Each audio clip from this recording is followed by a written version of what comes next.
शेतकऱ्यांचं भलं मोठं नुकसान झालं आहे. भात पीक पण आता जे आहे ते पडलेलं आहे. काय आपण सांगाल याबद्दल? मी आजच सन्माननीय उपमुख्यमंत्री देवेंद्रजी फडणवीस साहेब यांची भेट घेतली. मी सुद्धा शेतकरी आहे. माझ्या स्वतःच्या पिकाचंही नुकसान झालं. तुम्हाला सगळ्यांना माहीत आहे, मी गावातच राहतो. माझ्या पिकाचंही नुकसान झालं. शेतात कापलेलं पीक आहे. अवकाळी पावसामुळे सगळ्या शेतकऱ्यांचं नुकसान झालं. निश्चितपणाने हे सरकार संवेदनशील आहे. एकनाथ शिंदेसाहेब आणि दोन्ही उपमुख्यमंत्री हे निश्चितपणे शेतकऱ्यांना वाऱ्यावर सोडणार नाही. जे नुकसान झालं असेल त्या नुकसानाची भरपाई निश्चितपणे सरकारच्या माध्यमातून होईल.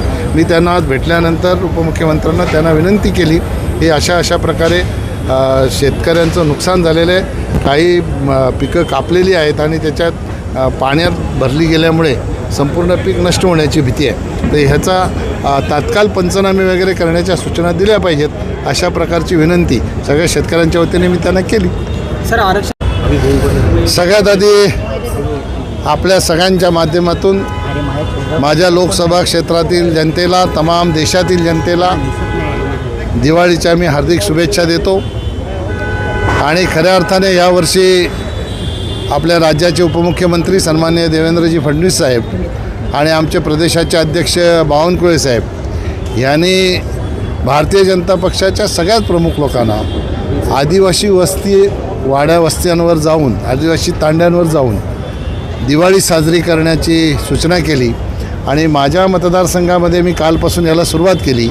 50,000 आदिवासी बांधवांच्या कुटुंबामध्ये दिवाळीच्या निमित्ताने दिवाळीचा शिदा, याच्यामध्ये 1 किलो रवा, 1 किलो साखर, 1 किलो तेल आणि 1 किलो डाळ, हे 4 वस्तू मोफत वाटप सुरू केलेलं आहे. मी काल शहापूरमध्ये सुरू केलं. आज बऱ्याच ठिकाणी भारतीय जनता पक्षाच्या सगळ्या कार्यकर्त्यांनी जाऊन त्याचं वाटप केलं. मी आपल्याला सांगताना निश्चित मला आनंद होईल की जेव्हा मी हे सुरू केला कार्यक्रम, लहान मुलांना कपडे दिले, भगिनींना साड्याही दिल्या, त्यांच्या चेहऱ्यावरचा जो आनंद बघितला ना, मी लोकसभेला निवडून आलो तेव्हाही मला जो एवढा आनंद झाला नव्हता तितका आनंद काल मी त्यांच्यासोबत दिवाळी साजरी करताना मला इतका आनंद झाला. निश्चितपणाने आमच्या प्रदेशाचे अध्यक्ष बावनकुळे साहेब यांना मी धन्यवाद देतो की त्यांच्या संकल्पनेतून अशा प्रकारची दिवाळी मला साजरी करण्याची संधी मिळाली. सर, त्यांची तक्रार आहे की त्यांचे फायदे थांबवले, विकास होत नाही. काही नेते त्यांना आयुक्तांना फोन करून त्यांच्या कामं होऊ देत नाही. तुमची काय सत्तेतल्या मुख्य हिस्सेदारांनी हे कामं थांबवलं, त्यांनी थेट आरोप केला, नाव घेतलं नाही आहे. तर मला हा विषय माहीत नाही. मी निश्चित गणपत गायकवाडांशी बोलेन. आणि कोणी असं जर थांबवलं असेल, कोणी सांगितलं असेल, तर मला असं वाटत नाही की आयुक्त असं योग्य जर काम असेल आणि गणपत गायकवाडांचं काम योग्य असेल, कारण ते अयोग्य काम सांगणार नाही हेही मला माहीत आहे. मी दोघांशी बोलेन, आयुक्तांशी बोलेन, त्यांच्याशी बोलेन. त्यांनी नाव न घेतलेल्या माणसांची नावं तुम्ही जर मला खाजगीत सांगितली तर त्यांच्याशी बोलेन. कारण शेवटी समन्वय असणं, आम्ही सरकारमध्ये एकत्र आहोत, समन्वय असणं हे अत्यंत गरजेचं आहे. काही व्यक्तिगत वाद असतील तर ते बाजूला ठेवून शेवटी देशहितासाठी आता सगळ्याच युतीमध्ये, महायुतीमध्ये असलेल्या पक्षांच्या सगळ्याच पक्षांचा हेतू एकच आहे, मोदीजींना प्रधानमंत्री करणं. हा एकमेव हेतू आहे. हा फक्त भारतीय जनता पक्षाचा, शिवसेनेचा किंवा अजितदादांच्या राष्ट्रवादीचा नाही, तर देशाच्या जनतेचाही हाच हेतू आहे. आणि मला विश्वास आहे की आमचे लोक सगळे, कितीही कोणाचे मतभेद असले तर मनभेदामध्ये त्याचं परिवर्तन न करता ते सगळे जोमाने कामाला लागतील, एक दिलाने कामाला लागतील.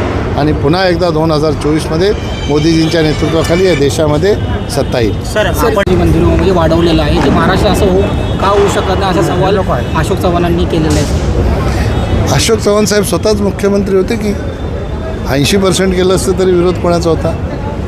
फक्त एवढंच विषय आहे की आपण 50% वरती जेव्हा आरक्षण देतो तेव्हा 50% वरती दिलेलं आरक्षण हे आपल्या संविधानाला धरून असलं पाहिजे. तरतुदी अशा आहेत त्याच्यामध्ये की तुम्ही 50% वर गेलं, ज्या समाजाला तुम्ही आरक्षण देता तो समाज मागास आहे हे सिद्ध करण्याची जबाबदारी सरकारची असते. आणि मागच्या वेळा जेव्हा देवेंद्रजींनी हे आरक्षण दिलं, मराठा आरक्षण, त्यावेळेला त्यांनी ते आरक्षण दिलं, हायकोर्टात टिकवलंही. पण दुर्दैवाने अशोक चव्हाण साहेब ज्या सरकारमध्ये होते त्या सरकारला ते टिकवता आलं नाही. आता बिहार सरकारने केलं तर त्यांनी काय कारणं दिलेत, कुठल्या समाजाला दिलं आहे आणि ते समाज मागास आहेत हे त्यांनी प्रूव्ह केलं आहे की नाही हे अजून ठरायचं आहे. का तिथंही कोणी या विधानसभेने मंजूर केलं. आपल्याकडं विधानसभेने 60% आरक्षण मंजूर केलंच होतं, तसं हे बिहारच्या विधानसभेने केलं. मग अशोक चव्हाण साहेबांना हे माहीत असलं पाहिजे की बिहारच्या विधानसभेने 75% आरक्षण दिलं असं ते सांगतात, महाराष्ट्राला का जमत नाही. मग देवेंद्रजींनी 60% दिलंच होतं की विधानसभेत.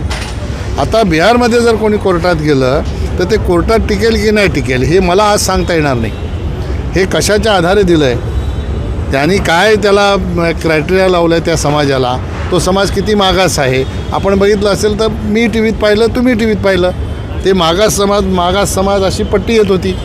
आता तो मागास समाज खरोखर असेल तर ते कोर्टात टिकेल, नसेल तर पुन्हा आपल्या महाराष्ट्रासारखं होईल. म्हणून ह्या सरकारने दिलं नाही असं आपल्याला बोलता येणार नाही. देवेंद्रजी मुख्यमंत्री असताना त्यांनी ते दिलं होतं, हे अशोक चव्हाण साहेबांना माहीत आहे. Thank you sir.